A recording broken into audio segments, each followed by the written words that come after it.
بسم اللہ الرحمن الرحیم۔ السلام علیکم ناظرین اکرام۔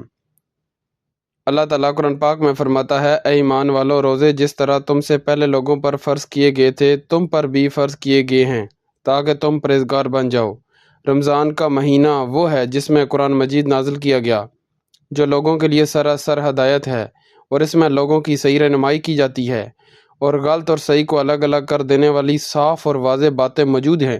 سو تم میں سے جو کوئی اس مہینے میں موجود ہو وہ اس پورے مہینے کے روزے ضرور رکھے۔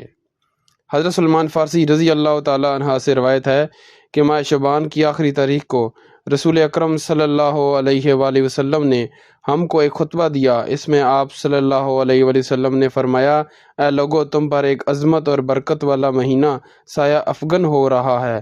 اس مبارک مہینے کی ایک شب ایک رات 1000 راتوں سے بہتر ہے۔